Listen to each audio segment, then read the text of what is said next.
Hola, ¿qué tal? Nosotros somos Juntos Podemos Ver, yo soy Rodrigo Vargas y el día de hoy vamos a continuar con la parte número 54 del libro Maestría de Robert Greene.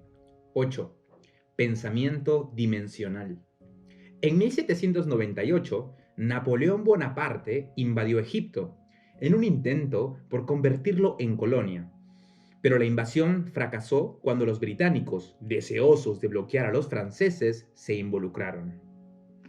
Un año después, mientras la guerra se prolongaba, un soldado que trabajaba en el reforzamiento de un cuartel francés cerca de la ciudad de Rosetta cavó en el suelo y se topó con una roca. Al sacarla, descubrió que era una especie de reliquia del antiguo Egipto, una losa de basalto cubierta de escrituras.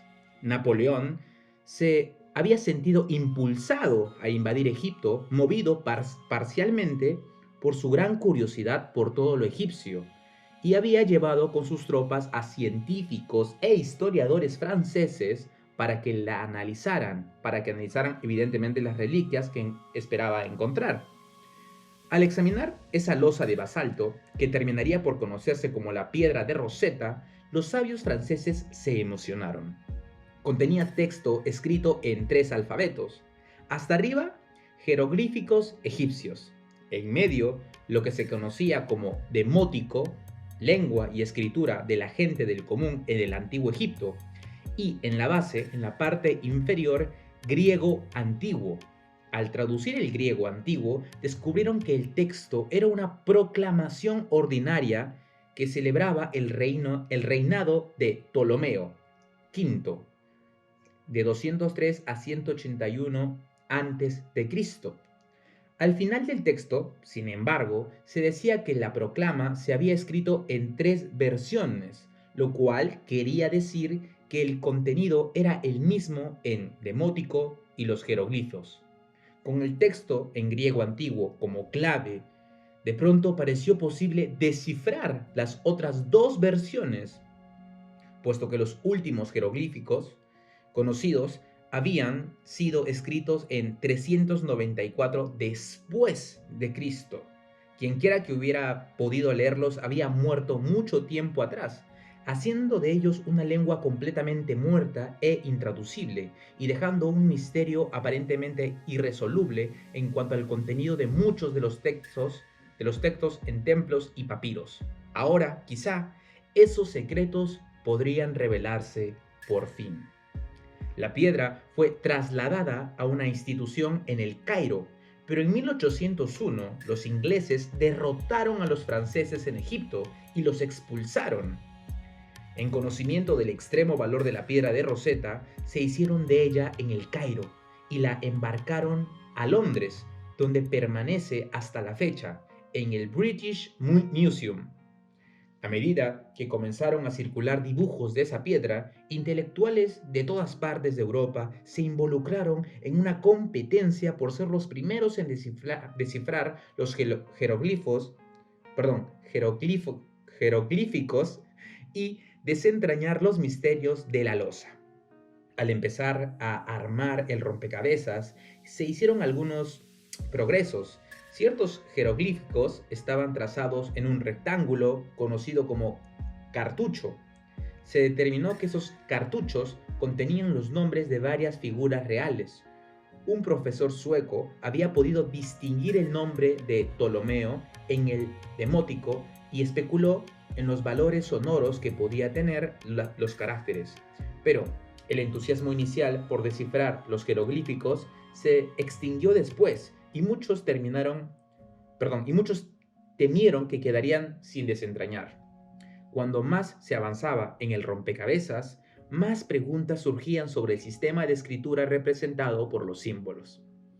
En 1814, una nueva figura entró a la refriega, el doctor Thomas Young, inglés, que rápidamente se convirtió en el principal candidato a descifrar la piedra de Rosetta. Aunque era médico, Young poseía conocimientos de todas las ciencias y era considerado un genio. Contaba con la aprobación del Establishment English y tenía pleno acceso a la totalidad de los papiros y reliquias que los británicos habían confiscado, incluida la piedra misma. Además, era rico e independiente y podía dedicar todo su tiempo solamente al estudio. Así, consagrándose al trabajo con un gran entusiasmo, comenzó a hacer algunos procesos. Tenía un enfoque computacional del problema. Contó el número de veces en que una palabra particular como Dios aparecía en el texto griego y luego buscaba una palabra que apareciera igual número de veces en el demótico, suponiendo que era la misma. Hizo cuanto pudo por meter en este esquema las letras demóticas. Si el equivalente aparente de Dios resultaba demasiado largo, simplemente deducía que ciertas letras carecían de significado. Supuso que los tres textos seguían el mismo orden y que podían asociar palabras por su ubicación. A veces atinaba, pero en la mayoría de los casos no llegó a ninguna parte. Hizo algunos descubrimientos clave. El demótico y los jeroglíficos estaban relacionados entre sí, siendo uno una especie de laxa forma manuscrita de los otros. Además, el demótico usaba un alfabeto fonético para escribir nombres extraños, pero era sobre todo un sistema de pictogramas. Sin embargo, Young seguía llegando a callejones sin salida y nunca estuvo cerca de calar en los jeroglíficos. Luego de unos años, en esencia, se dio por vencido.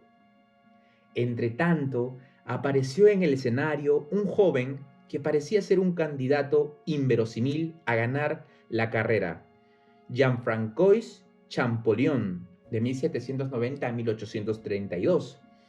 Procedía de una pequeña ciudad de Grenoble.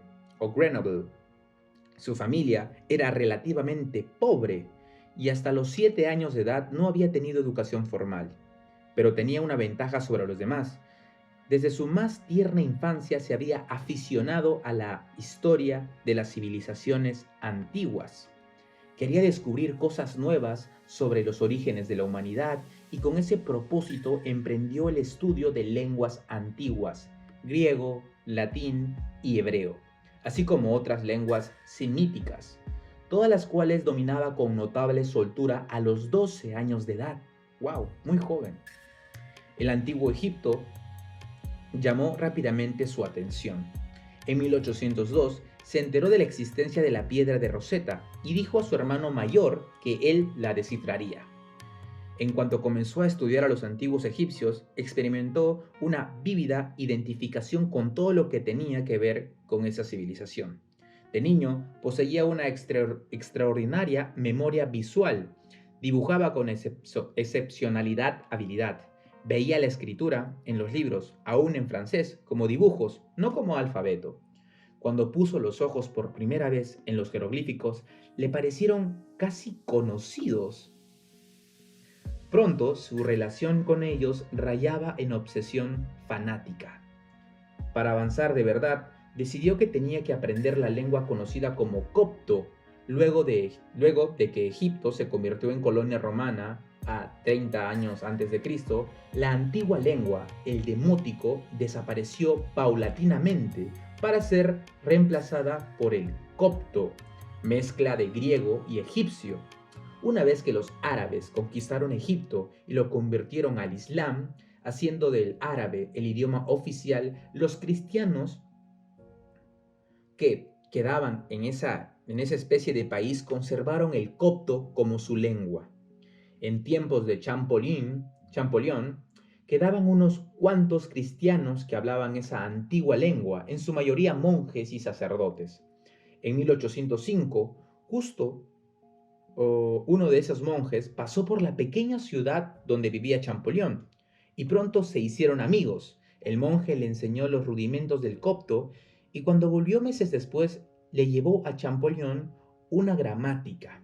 El chico trabajó en esa lengua día y noche con un fervor que otros juzgaban locura.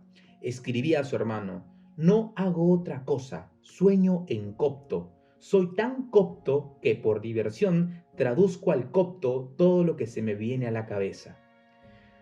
Cuando más tarde fue a París a seguirse educando, conoció a más jóvenes con quienes practicó al punto mismo de que se le dijera que hablara una lengua muerta tan bien como si fuera su materna. ¡Wow! Con apenas una mala reproducción de la piedra de Rosetta en su poder, Champollion comenzó a atacarla con diversas hipótesis, todas las cuales resultaron equivocadas. A diferencia de los demás, sin embargo, su entusiasmo nunca decayó. El problema para él era la agitación política de su época. Hijo jurado de la Revolución Francesa, terminó apoyando la causa de Napoleón justo cuando el emperador perdió el poder.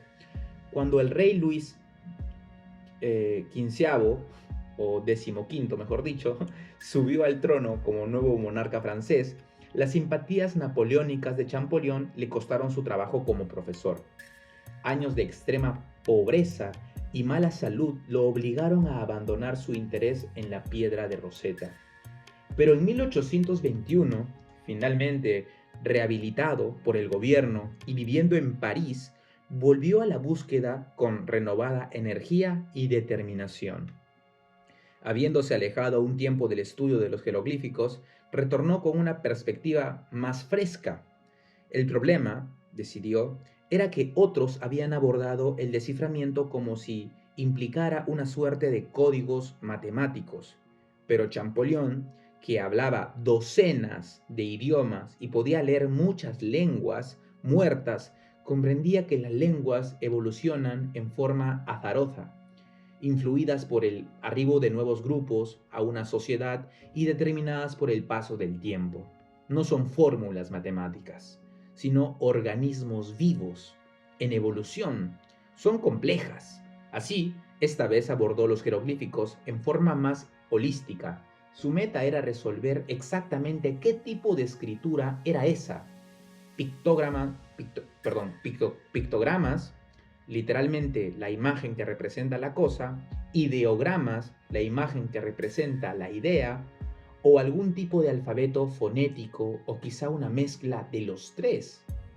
Con esto en mente, intentó algo que, curiosamente, no se le había ocurrido a nadie: hacer una comparación del número de palabras en las secciones griegas y jeroglíficas.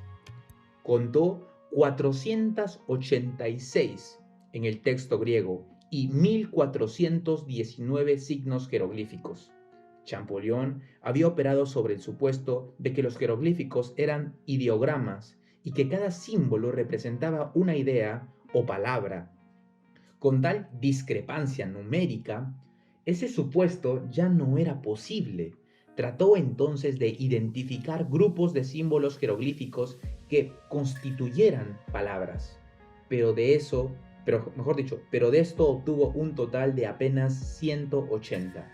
No podía hallar ninguna relación numérica clara entre ambos textos, así que la única conclusión posible de todo esto era que la escritura jeroglífica es un sistema mixto de ideogramas, pictogramas y alfabeto fonético, lo que lo volvía más complejo de lo que cualquiera había imaginado.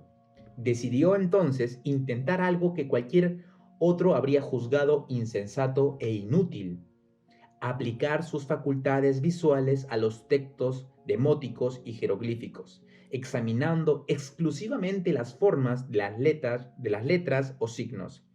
Así, comenzó a ver patrones y correspondencias.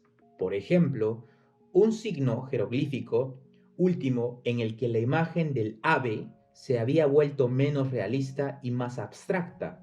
Gracias a su increíble memoria fotográfica, pudo identificar cientos de esas equivalencias entre símbolos, aunque no sabía qué significaban. Seguían siendo meras imágenes. Armando de esos conocimientos, continuó el ataque. En la piedra de Rosetta examinó el cartucho real, en demótico previamente identificado como recipiente del nombre de Ptolomeo. En conocimiento ya de muchos signos equivalentes entre jeroglíficos y demótico, transpuso los símbolos demóticos en sus semejantes en la versión jeroglífica para crear lo que debería ser la palabra para designar a Ptolomeo. Para su sorpresa y deleite, encontró esa palabra. haciendo así el primer desciframiento exitoso de un jeroglífico. A sabiendas de que era probable que ese nombre estuviera escrito en forma fonética, como sería el caso de todos los nombres extraños, dedujo las equivalencias sonoras de Ptolomeo en demótico y los jeroglíficos, con las letras P, T, L, ya identificadas. Encontró otro cartucho de un papiro que estaba seguro de que tenía que ser el de Cleopatra, añadiendo así nuevas letras a sus conocimientos. Ptolomeo y Cleopatra tenían dos letras diferentes para representar la T. A otros, esto habría podido parecerles desconcertante, pero Champollion entendió que representaban meramente homófonos, como el sonido J en jarra y G en genio. J y G. Con un conocimiento creciente de las letras, procedía de descifrar los nombres de todos los cartuchos reales que encontró, lo que le proporcionó un tesoro de información alfabética. En septiembre de 1822, un año después, todo salió a la luz de la manera más asombrosa, en el curso de un solo día. En una desolada parte de Egipto se había descubierto un templo cuyas paredes y estatuas estaban cubiertas por jeroglíficos. Reproducciones fieles de esos jeroglíficos cayeron a manos de Champollion y al analizarlos le llamó la atención algo curioso. Ninguno de los cartuchos correspondía a los nombres que él había identificado. Decidió aplicar el alfabeto fonético que había desarrollado a uno de ellos, pero solo distinguió la letra S al final. El primer símbolo le recordó la imagen del sol. En copto, pariente lejano del Egipto antiguo, la palabra para sol es re. En medio del cartucho estaba un símbolo en forma de tridente con tres picos que parecían misteriosamente una M. Emocionado, Champollion se dio cuenta de que podía tratarse del nombre de Ramsés. Ramsés era un faraón del siglo VIII a.C., y eso significaría que los egipcios tenían un alfabeto fonético que se remontaba quién sabe cuánto tiempo atrás. Un descubrimiento trascendental. Él necesitaba más pruebas para confirmar esto. Otro cartucho en las reproducciones del templo tenía el mismo símbolo en forma de M. El primer símbolo en ese cartucho era el de un ibis. Con su conocimiento de la historia del antiguo Egipto, él sabía que esa ave era símbolo del dios Tot. Este cartucho podía leerse entonces como Totmusis o Totmusis, otro nombre de un faraón antiguo. En otra parte del templo vio una palabra jeroglífica que constaba por completo de las letras equivalentes de M y S. Pensando en copto, tradujo esa palabra como mis, que significaba dar a luz. Así, en el texto griego de la palabra de Rosetta, encontró una frase en referencia a un cumpleaños e identificó su equivalente en la sección jeroglífica. Abrumado por su descubrimiento, corrió por las calles de París en busca de su hermano, gritó al entrar en su cuarto, ¡Lo tengo!, y cayó al suelo desmayado. Luego de casi 20 años de una obsesión continua y en medio de incontables problemas, pobreza y reveses, Champollion había descubierto la clave de los jeroglíficos en unos cuantos meses de intensa labor. Tras su descubrimiento, seguiría traduciendo palabra por palabra, deduciendo la naturaleza exacta de los jeroglíficos. Entretanto, transformaría por completo nuestro conocimiento y concepto del antiguo Egipto.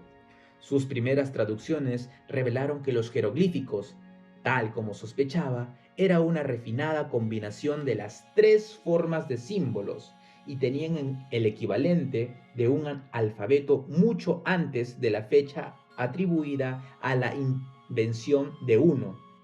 Aquella no había sido una civilización atrasada de sacerdotes al mando de una cultura de esclavos y que guardaban secretos en símbolos misteriosos, sino una animada sociedad con una compleja y hermosa lengua escrita que podía considerarse igual al griego antiguo. Cuando se anunció su descubrimiento, Champollion se convirtió al instante en un héroe en Francia. Pero el doctor Young, su principal rival en ese campo, no pudo aceptar su derrota. Pasó los años siguientes acusándolo de fraude y plagio, incapaz de concebir la idea de que alguien de tan modestos orígenes hubiera podido consumar tan increíble hazaña intelectual. La historia de Champollion versus el Dr. Young contiene una lección elemental sobre el proceso de aprendizaje e ilustra dos enfoques clásicos de un problema. Young llegó al enigma de los jeroglíficos desde afuera, movido por la ambición de ser el primero en descifrarlos y hacerse famoso por ello. Para acelerar las cosas, redujo el sistema de escritura del egipcio antiguo a pulcras fórmulas matemáticas, suponiendo que representaban ideogramas. En cierta forma, abordó el desciframiento como si fuera una hazaña de cómputo. Para hacerlo tuvo que simplificar lo que finalmente se reveló como un sistema de escritura sumamente complejo y estratificado. En el caso de Champollion fue el opuesto. A él lo movía una ansia genuina de conocer los orígenes de la humanidad y un profundo amor a la antigua cultura egipcia. Quería llegar a la verdad, no obtener fama, puesto que veía la traducción de la piedra de Rosetta como su tarea en la vida. Estuvo dispuesto a dedicar 20 o más años a la labor, o lo que fuera necesario para resolver el acertijo. No atacó el problema desde fuera ni con fórmulas, sino que pasó por un riguroso aprendizaje de lenguas antiguas y el copto. A la larga, su conocimiento del copto resultó ser la clave decisiva para desenmarañar el secreto. Su conocimiento de idiomas le permitió comprender lo complejo que podría ser, en reflejo de la complejidad de toda una gran sociedad.